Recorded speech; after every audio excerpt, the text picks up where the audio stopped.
মেঘার আসল চরিত্রটা ঈশান এবং অনুশ্রীর কাছে তুলে ধরা মাত্রই এবার ঈশান অনুশ্রী কুসুমকে উল্টো ভুল বুঝলো। হ্যাঁ বন্ধুরা, ভিডিওটা লাইক দিয়ে দেখতে থাকুন। যে মুহূর্তে কিনা কুসুম চিৎকার করে ঈশানকে বলতে থাকে যে ঈশান সাহেব যে করেই হোক না কেন আপনাকে আপনার ভাইদা এবং মেঘার ম্যাডামের বিয়েটা আটকাতেই হবে, সেটা যদি আপনি না করতে পারেন তাহলে ছোটো সাহেবের জীবনে অনেক বড় বিপর্যয় নেমে আসতে পারে, আমি আপনাকে গ্যারান্টি দিয়ে বলতে পারি। অন্যদিকে অনুশ্রী যখন কিনা বলতে থাকে যে না কুসুম সেটা কোনোভাবেই হবে না, তার কারণ এটা মনের সিদ্ধান্ত যে ভাইদা এবং মেঘার বিয়েটাই হবে এবং দ্যাটস ফাইনাল।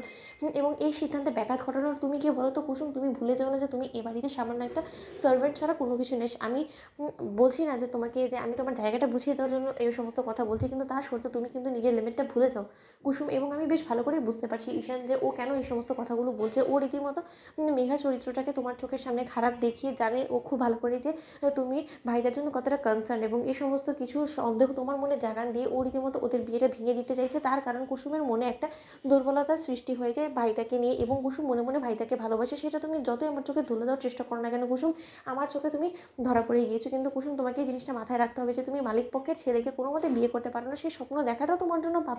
অথচ সেই সমস্ত কিছু তুমি বুঝো না বুঝার কেন ভান করছো তো সেটাই বুঝতে পারছি না। আমি বারবার লক্ষ্য করেছি যে তুমি ভাইদার উপরে নিজের স্ত্রী হওয়ার অধিকার ফলানো শুরু করে দাও, যেটা কিন্তু তুমি সম্পূর্ণরূপে অন্যায় করো। এবং এই সমস্ত কিছু দেখে যদি মেঘা তোমাকে কোনো কথা শুনিয়েও থাকে তাহলে এর জন্য মেঘাকে খারাপ বলার তোমার কোনো অধিকার নেই, কারণ সেটা অন্তত আমি মানবো না।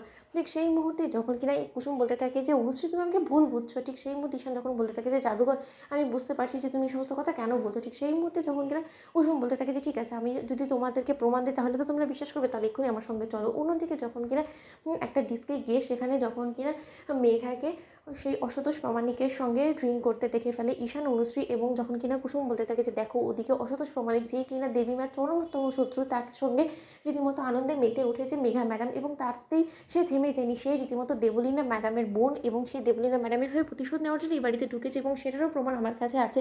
তোমাদের যদি বিশ্বাস না হয় আমি তোমাদেরকে এক্ষুনি জেলে নিয়েও দেখাতে পারি। ঠিক সেই মুহূর্তে সেখানে গিয়ে যখন কিনা পুলিশের কাছে ইনভেস্টিগেট করে ঈশান, ঠিক সেই মুহূর্তে ইন্সপেক্টর ঈশানকে বলতে থাকে যে হ্যাঁ উনি প্রায় সময় এখানে আসে এবং সম্পর্কে দেবলীনা ওনার বোন হয় এই পরিচয় দিয়ে সে তার সঙ্গে প্রতিনিয়ত দেখা করে। ঠিক সেই মুহূর্তে সমস্ত প্রমাণের ভিত্তিতে এক পর্যায়ে ঈশান যখন কিনা কুসুমের উপরে বিশ্বাস করে ফেলে, ঠিক সেই মুহূর্তে কুসুম বলতে থাকে যে তার জন্য বলছি আমি ঈশান সাহেব, আমাদের কাছে কোনো রকম কোনো পথ নেই। যদি একবার দেবলীনা ম্যাডাম আপনার জীবনে চলে আসতো, যেমন আপনার জীবনটা নরকে পরিণত করে দিত, ঠিক তেমনি ছোটো সাহেবের জীবনে যদি মেঘা ম্যাডাম চলে আসে তাহলে কিন্তু এই বাড়ির রীতিমতো নরকে পরিণত হয়ে যাবে। সেটা নিশ্চয়ই আপনারা চান না, এবং তা সত্ত্বেও যদি আপনারা আমাকে ভুল বোঝেন তাহলে আমার কিছু করার নেই। অন্যদিকে ঈশান যখন এটা বলতে থাকে যে জাদুঘর, তার মানে এই গাঙ্গুলি গ্রুপ অফ কোম্পানিজের এই ব্র্যান্ড অ্যাম্বাসেডর হিসেবে তোমাকে সেই পদ থেকে সরানোটাও সরাসরি মেঘারই প্ল্যান ছিল, কারণ ও চাইছিল যে যে কোনো মূল্যে আমাদের গাঙ্গুলি গ্রুপ অফ কোম্পানিজের রেপুটেশনটা ডুবে যাক, এবং সেটাই ও করে ছেড়েছে। তো বন্ধুরা লাইক এবং শেয়ার করে সাবস্ক্রাইব করতে ভুলো না।